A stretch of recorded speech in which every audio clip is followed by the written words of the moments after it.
Você sabe o que é a vida eterna? Yeshua diz na sua oração sacerdotal, no Evangelho escrito por João, capítulo 17, verso 3, que a vida eterna é esta, que te conheçam a ti como o único Deus e ao teu Filho Yeshua, a quem enviastes.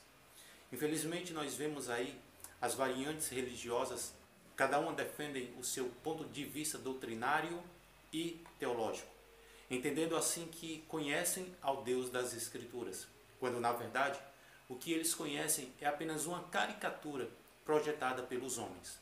Mas eu quero lhe mostrar qual é a essência do Deus verdadeiro, aonde ele está alojado, de que forma nós podemos conhecê-lo.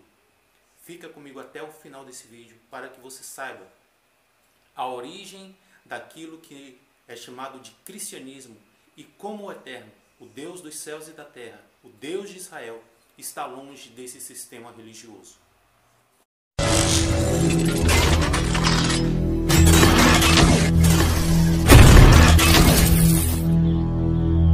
Eu sou Júnior Castro e me comprometo em trazer para você informações preciosas e desfazer, sob a luz histórica dos fatos, verdades que foram ocultas desde os primeiros séculos. O cristianismo veio como forma pejorativa de fora para dentro, sem sentido religioso por parte dos romanos e habitantes locais de Antioquia. Já que a cidade era província do Império Romano, o uso do termo cristão estava reservado aos crentes gentios e mesmo assim visto como um grupo político e não religioso. Nessa época, o cristianismo não existia. Yeshua, o nosso Salvador hebreu, sequer ouviu as palavras cristianismo e cristão, o qual só passou a existir a partir do segundo século depois da era messiânica, fundado pelos pais ou padres cristãos. E destaco aqui Inácio de Antioquia, que inventou a palavra cristianismo com K, para fazer oposição ao judaísmo, a religião monoteísta da época. Como surgiu a palavra cristão? A palavra cristão apareceu pela primeira vez ainda na era apostólica. Contudo, o relato em Atos, no original, se encontra assim. E sucedeu que durante todo o ano se reuniam naquela comunidade e ensinaram muita gente. E em Antioquia foram os Talmidim, discípulos, pela primeira vez chamados de Nazarenos. Atos, capítulo de número 11, versículo 26. Foram os discípulos chamados de cristãos? Nota-se aqui que essa conotação foi dada por alguém dos apóstolos e não foram os discípulos que nomearam a palavra cristãos, pessoas que se convertiam a Yeshua. Assim, nós podemos constatar o lugar onde originou a palavra cristão.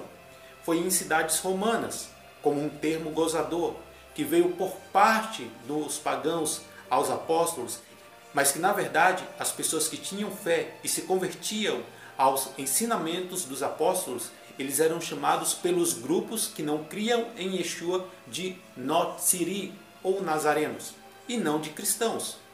Podemos confirmar esse epiteto acusativo no livro de Atos dos Apóstolos, capítulo de número 24, verso de número 5, onde alguns anciões, sumos sacerdotes, Ananias, juntamente com o orador de nome Tértulo, se levantaram contra o apóstolo Shaul, que os romanistas cognominaram de Paulo. Plantio o governador romano Félix em Cesareia, vejamos o que diz o texto.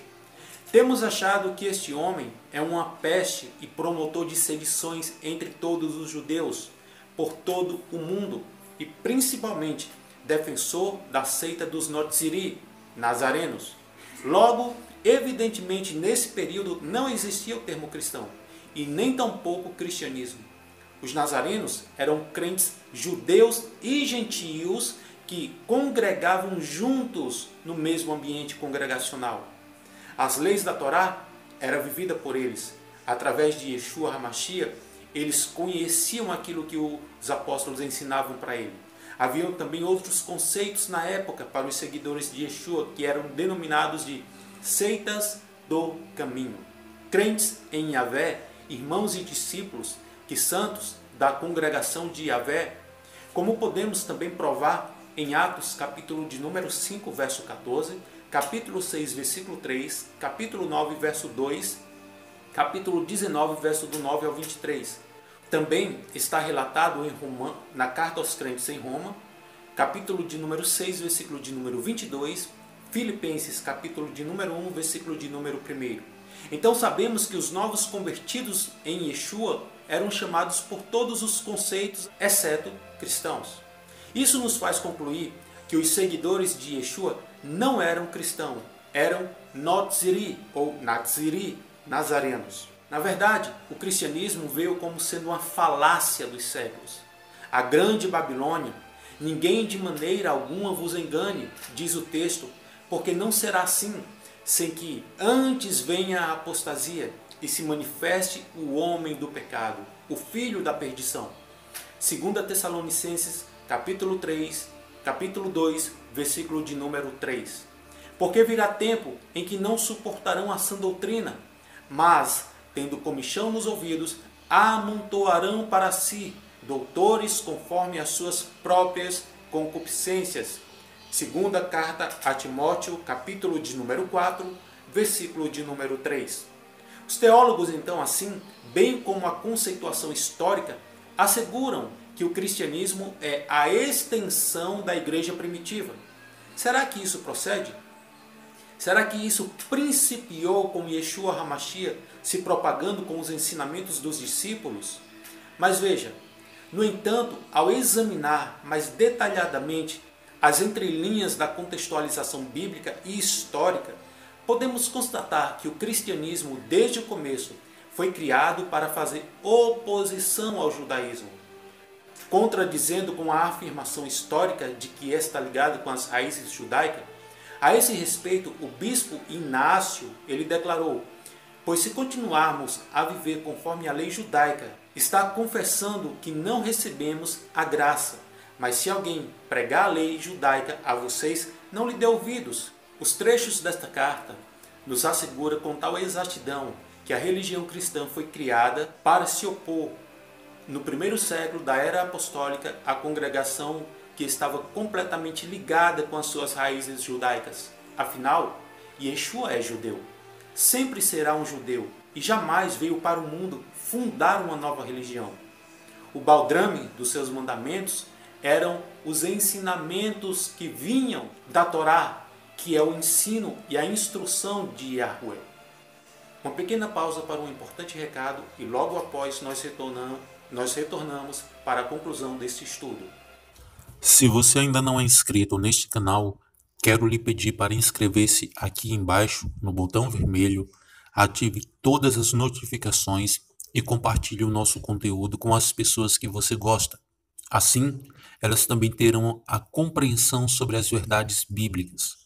Essa é a recompensa que você pode nos dar por toda a nossa dedicação em preparar um conteúdo de qualidade para você. Agradecemos também a audiência dos nossos inscritos.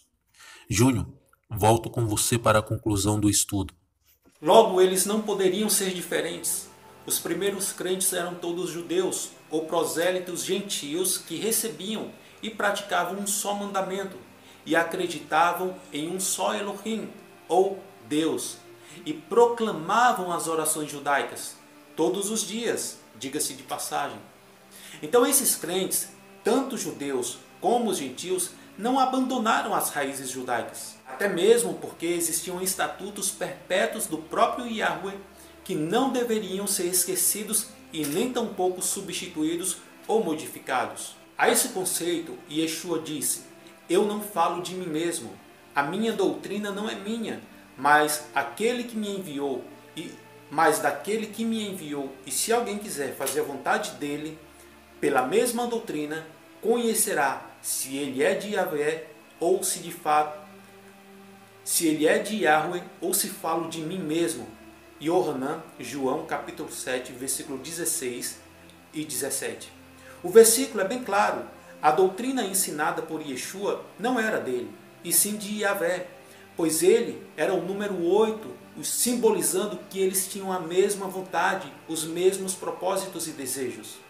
Ou seja, ambos pensavam de comum acordo, jamais poderiam ser diferentes. Também a respeito disso, Shaul arrazoou. Ao relacionar o primeiro século, comete-se uma discrepância de informações, pois certamente Yeshua não nasceu no primeiro ano do secular, tendo em vista que os séculos começaram a serem contados a partir da criação. O Estado de Israel ele é novo, porém a nação israelita é de fato milenar. Mas quando não conhecereis a Yahvé, servieis aos que por natureza não são deuses. Mas agora, conhecendo a Yahvé, ou antes sendo conhecido por Yahvé, como tornareis outra vez a esses rudimentos fracos e pobres, aos quais de novo quereis servir?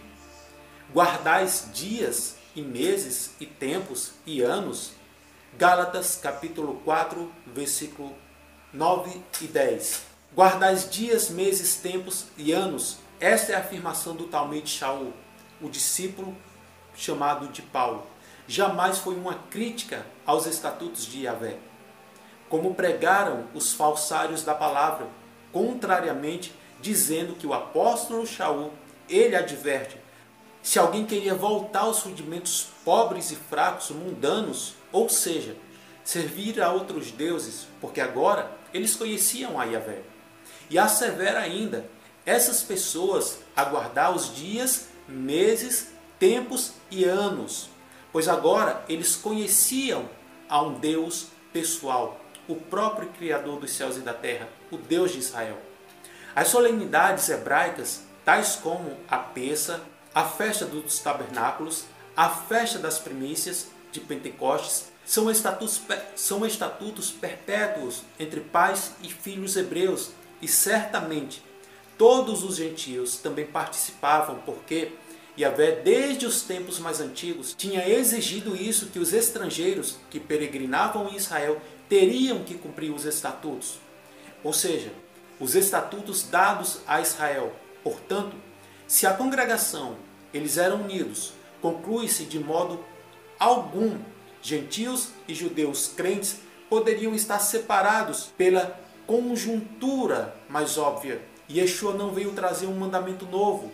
Yeshua jamais ensinou alguém a abandonar os mandamentos de Yahvé para seguir outros novos mandamentos. Uma mesma lei haja para o natural e para o estrangeiro que peregrinar entre vós. Êxodo capítulo de número 12, verso de número 49. Ele mesmo confirmou isso em Matitiarro, Mateus capítulo 5, versículo 17. Não cuideis que vim destruir a Torá, o ensino, ou os navim, profetas. Não vim destruir, mas levá-los a cumprir. Porque em Emet vos digo, que até que os céus e a terra passem, nenhum iude ou qualquer traço se omitirá da Torá, sem que tudo seja cumprido. Qualquer, pois, que violar um destes mandamentos, por menor que sejam, santificar e não profanar o dia de sábado, também é um mandamento da Torá. Um estatuto perpétuo. Inclusive, haviam bênçãos para o cumprimento desse estatuto de Yahvé, e cada mandamento guardado, havia 13 bênçãos a serem liberadas.